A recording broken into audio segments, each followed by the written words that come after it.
சட்டவிரோத பண பரிவர்த்தனை தடை சட்டத்தின் கீழ் கைது செய்யப்பட்டு சிறையில் அடைக்கப்பட்டுள்ள நிலையில் அமைச்சர் பதவியை இப்போ கிட்டத்தட்ட 1.5 வருஷத்துக்கு பிறகு ராஜினாமா செய்துள்ளார் செந்தில் பாலாஜி. அவரோட ராஜினாமா கடிதத்தை முதல்வருக்கு அனுப்பியிருந்தார். முதல்வர் இப்போ ஆளுநருக்கு அனுப்பி அந்த ராஜினாமா கடிதத்தை இவர் அங்கீகரிச்சிருக்கிறார். அதாவது ஏற்றுக்கிட்டார் ஆளுநர் ஆர்.என். ரவி.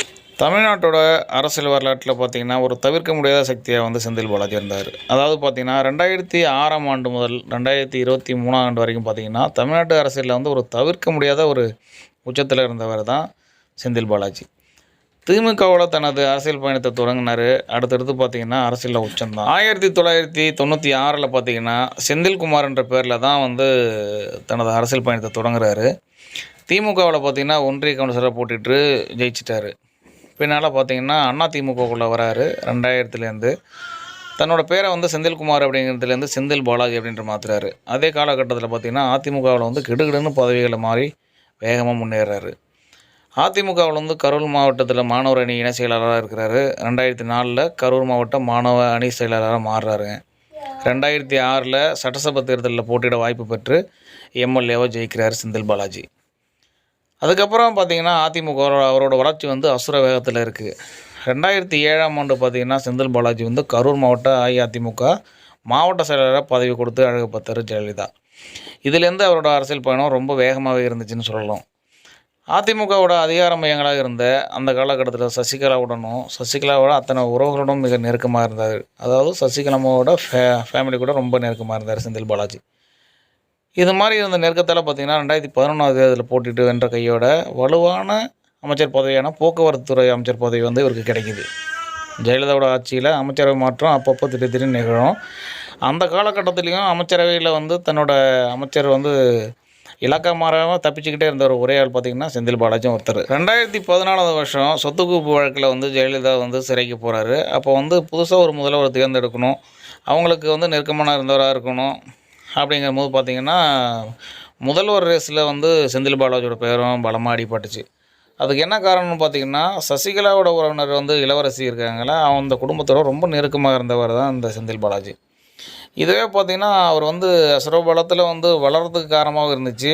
அதே நேரத்தில் சரசரம் அவரோட அரசியல் வாழ்க்கை கீழே இறங்குறதுக்கும் காரணமாக இருந்துச்சு. ஏன்னு பார்த்திங்கன்னா 2015 ஜெயலலிதா மீண்டும் முதல்வராக வராங்க. செந்தில் பாலாஜி ஓரங்கட்டி ஒதுக்கி தள்ளுறாங்க. ஏன்னா சசிகலாவோட குடும்பத்து கூட ரொம்ப நெருக்கமாக இருந்த ஒரே காரணம் தான். அமைச்சர் பதவி, கரூர் மாவட்ட அதிமுக செயலருக்கு பதவி அப்படின்னு எல்லாத்தையுமே ஜெயலலிதா பறிச்சிட்டாங்க. இதுக்கு காரணம் பார்த்திங்கன்னா சசிகலா குடும்பத்தோட ரொம்ப நெருக்கமாக இருந்த ஒரு காலகட்டத்தில் தான் இந்த இது நடந்துச்சு. 2016 தேர்தலில் போட்டியிட மறுபடியும் வாய்ப்பு பெற்று எம்எல்ஏ வராரு. ஆனாலும் பார்த்திங்கன்னா ஜெயலலிதாவோட அதிருப்தி சமாளிக்க என்னென்னமோ செஞ்சு பார்த்தாரு. மண்சோறு சாப்பிட்றது, காவடி எடுக்கிறதுன்னு பார்த்து என்னென்னமோ நாடகம் பண்ணி பார்த்தோம். ஜெயலலிதாவோட குட் புக்கில் அவரால் இடம் பிடிக்க முடியல. ஜெயலலிதா மறைவுக்கு பின்னாடி பார்த்திங்கன்னா அதிமுகவில் சசிகலா ஓபிஎஸ் இடையே ஒரு மோதல் வருது. அதனால் இயல்பாகவே சசிகலா பக்கம் நிற்கிறாரு. பின்னால் பார்த்திங்கன்னா ஐபிஎஸ் தினகரன் இடையே மறுபடியும் ஒரு மோதல் உருவாகுது. அப்போ பார்த்திங்கன்னா தினகரன் பக்கம் போகிறாரு. ஏன்னா அவங்க சசிகலா குடும்ப உறவுங்கிறதுனால.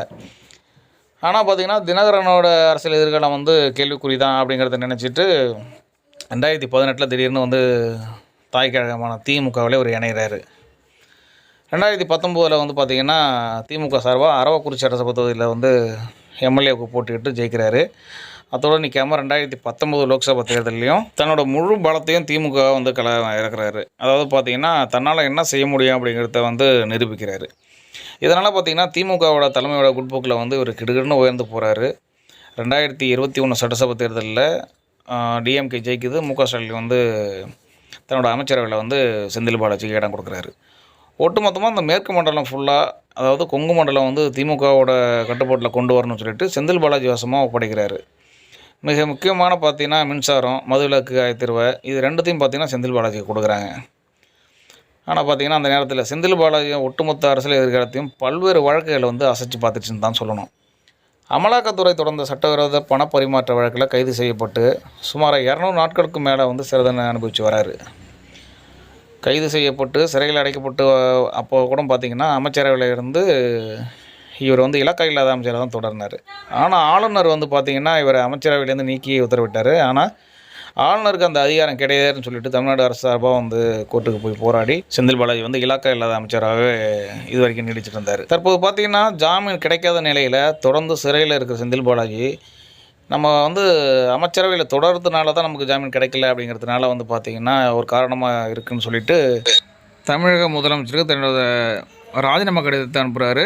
இப்போ வந்து பார்த்திங்கன்னா தமிழக முதல்வர் வந்து செந்தில் பாலாஜியோட ராஜினாமா கடிதத்தை வந்து RN ரவி ஆளுநருக்கு அனுப்புகிறாரு. அவர் வந்து அக்செப்ட் பண்ணிக்கிறாரு.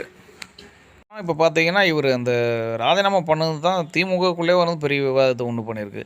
இவ்வளோ நாளாக இருந்துட்டு திடீர்னு ஏன் வந்து தன்னோட பதவியை அவர் ராஜினாமா பண்ணுறாரு, அதாவது இலாக்கா இல்லாத அமைச்சராக தொடர்ந்து இருந்தவர் ஏன் ராஜினாமா பண்ணுறாருன்னு ஒரு விவாதம் வந்துச்சு.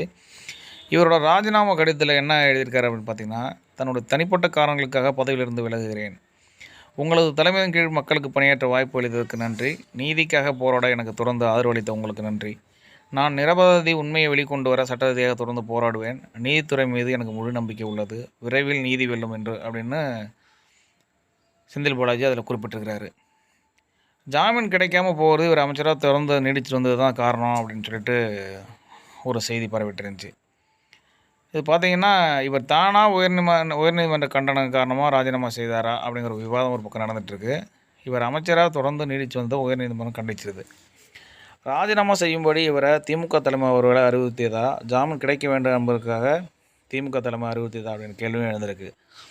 பெரும்பாலும் இது போல் வழக்கில் சிக்கியிருக்கும் பலர் பார்த்திங்கன்னா தாங்கள் பதவியை ராஜினாமா செஞ்சுட்டு பாஜக பக்கம் தான் செல்வாங்க, அதாவது இந்த ஒரு 9 வருஷத்தில். ஆனால் செந்தில் பாலாஜி அப்படி பாஜக பக்கம் போகிறதுக்கு வாய்ப்பே இல்லை அப்படின்னு தான் அடித்து சொல்கிறாங்க. பாஜக பக்கம் செல்வதற்கான எந்த திட்டமும் செந்தில் பாலாஜி இல்லை அப்படிங்கும்போது அவரோட ராஜினாமா காரணமாக ஏதோ முக்கியமான சிக்கலில் சிக்கிட்டாரோ அப்படின்ற ஒரு கேள்வி எழுந்திருக்குது. அமைச்சராக இருப்பதால் தான் அவருக்கு ஜாமீன் கிடைக்காமல் இருப்பதாக ஒரு சட்டவாதமும் வைக்கப்படுது. இதனால தான் தனக்கு ஜாமீன் வேணும் அப்படிங்கிற காரணத்துக்காக தன்னோட அமைச்சர் பதவியை ஒரு ராஜினாமா செஞ்சதாகவும் ஒரு பேச்சு அடிப்படுது. சுமாராக பார்த்திங்கன்னா 230 நாள் ஒரு சிறையில் இருந்திருக்கிறாரு. PMLAவோட சட்டத்தின் கீழே ஒரு சிறையில் அடைக்கப்பட்டிருந்ததுனால எப்படி ஒரு அமைச்சராக நீடிக்க முடியும் அப்படின்னு சொல்லிட்டு உயர்நீதிமன்றம் ஒரு கேள்வி எழுப்பியிருந்தது. பணப்பரிமாற்ற தடை சட்ட வழக்கில் தான் செந்தில் பாலாஜி வந்து கைது செய்யப்பட்டிருந்தார். அவரோட ஜாமீன் பார்த்திங்கன்னா நிறுத்தி வைக்கப்பட்ட நிலையில் வந்து இப்போ தொடர்ச்சியாக பார்த்திங்கன்னா 19 முறையாக வந்து அவரோட நீதிமன்ற காவலை நீட்டித்து உத்தரவிட்டிருக்கிறாங்க. 3000 பக்கங்களோட கூடிய அந்த குற்றப்பத்திரிகை நகல் வந்து செந்தில் பாலாஜிக்கு வழங்கப்பட்டது. இதனிடையே வந்து பார்த்திங்கன்னா செந்தில் பாலாஜியோட நீதிமன்ற காவல் நாளையோட முடியுது. மறுபடியும் 19 முறையாக அதை நீட்டிச்சிருக்கிறாங்க. சென்னை மாவட்ட முதன்மை அமர்வு நீதிமன்ற நீதிபதி அள்ளி இன்றைக்கி வந்து விடுமுறையில் இருக்கிறதுனால மாவட்ட 3வது கூடுதல் அமர்வு நீதிபதியான DV ஆனந்த் வழக்கை விசாரித்தார். செந்தில் பாலாஜியை பொறுத்த வரைக்கும் பார்த்திங்கன்னா இன்றைக்கி புழல் சிறையில் இருந்து காணொலி காட்சி மூலமாக தான் நீதிபதி DV ஆனந்த் முன்பாக வந்து ஆஜர்படுத்தப்பட்டு அவரோட வாதம் கேட்கப்பட்டது. உயர்நீதிமன்றம் வந்து ஜாமீன் வழங்குவாங்கிறத நம்ம பொறுத்திருந்து தான் பார்க்கணும்.